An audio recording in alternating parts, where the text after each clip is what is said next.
बड़े प्रेमी जीव हैं आप सब, भगवान की भी और गुरुदेव की भी।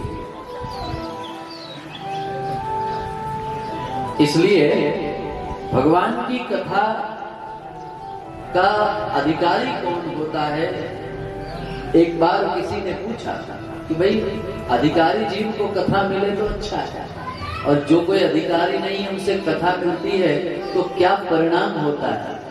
अधिकारी को कोई भी वस्तु का कोई अधिकारी हो तो उसे वो वस्तु प्राप्त हो तो अच्छा लगता है।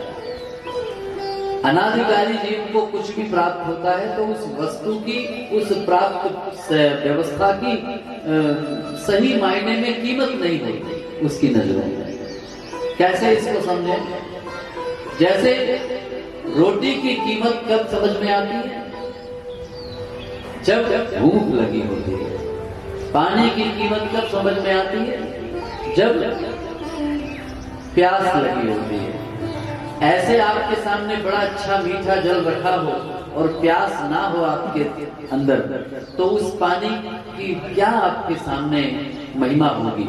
और प्यासे व्यक्ति को भले ही स्वच्छ निर्मल जल ना हो और प्यास बहुत बड़े स्तर की हो, तो वो थोड़ा सा मटमैला जल भी पीकर अपनी प्यास बुझाने की कोशिश करता है। तो ईमानदारी की बात ये है भैया कि अधिकारी कौन है? भगवान की कथा का अधिकारी कौन है? गोस्वामी जी से इस बात के बारे में एक बार चर्चा करने लगे लोग। गोस्वामी जी ने तो कहा, राम कथा के ते अधिकारी जिन्हू सत्संगति अति प्यारा। गोस्वामी जी ने ये प्रमाण लिख दिया मानस में, राम कथा के ते अधिकारी। मतलब वहां पे बड़ा ही गोस्वामी जी ने अपने जीवन के सिद्धांत को सामने रखते हुए अपना अनुभव वर्णन करते हुए कहा कि भगवान की कथा के वही अधिकारी होते हैं जिनको सत्संग बहुत प्यारा होता है। फिर ये सत्संग का स्वाद कहां से लगता है? भगवान की कथा का अधिकार सत्संग की प्राप्ति के बाद होगा, लेकिन ये सत्संग का स्वाद, सत्संग की आदत कहां से लगेगी? क्योंकि ये आदत ऐसी है जो एक बार की ऐसे झटके में नहीं मिलती। सत्संग की आदत जो है ना, निरंतरता से प्राप्त होती है। कोई भी कार्य में उत्कृष्ट लेवल व्यक्ति का तब बढ़ता है जब वो अपनी निरंतरता को कायम रखता है। सत्संग के स्वाद की चाहत कब बढ़ती है जीव के अंदर? भैया जब वो सद्गुरु संतों महात्माओं के और सत्संगी जीवों के सानिध्य में जाता है। जैसे के सानिध्य में तुम जाओगे वैसे प्रवृत्ति आपके अंदर बनने लग जाती है। इसलिए सत्संग यदि जीवन में जोड़ना है तो सत्संगी जीवों का सानिध्य करना पड़ेगा, उनका संग करना पड़ेगा। आचरण शुद्धि के लिए उनका साथ करना पड़ेगा, और उनका साथ होते ही, महापुरुष जनों, विज्ञ जनों का साथ मिलते ही हमारा जीवन सत्संगी जीवन हो जाता है। और जब हम सत्संगी बन जाते हैं तो कथा के अधिकारी बन जाते हैं। वैसे हम अलीवाड़ा, खेरेटी, हीरापुर, भामा और इत्यादि अगल बगल के जितने भी गांव हैं, ये सब गांव के जो पूज्य चरण गुरुदेव भगवान के सेवक गण हैं, उनके अंदर तो क्या हमें हक है भागवत कथा का? ये प्रश्न ही नहीं खड़ा होता, क्योंकि आप सब तो सदा ही भगवान की कथा के अधिकारी हैं। तो इसलिए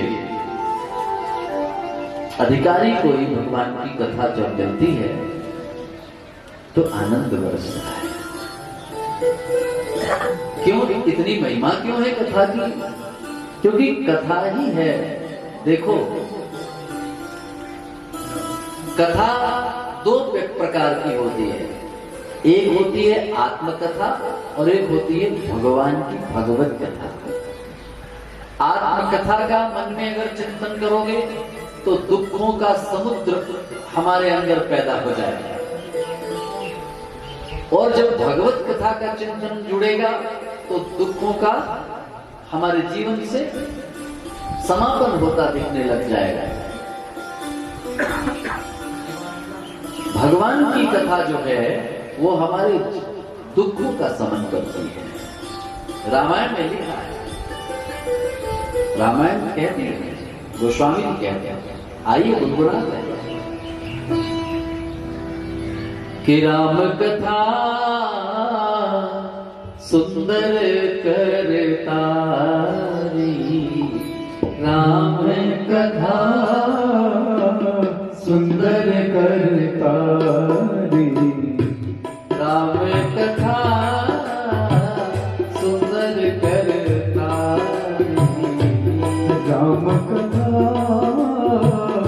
सुंदर करतारी, संशय विहंग उड़ावन हारी, संशय विहंग उड़ावन हारी, संशय विहंग उड़ावन हारी, संशय विहंग उड़ावन हारी, राम कथा सुंदर करतारी, राम कथा सुंदर करतारी। भगवान की कथा दुखों का शमन करती है।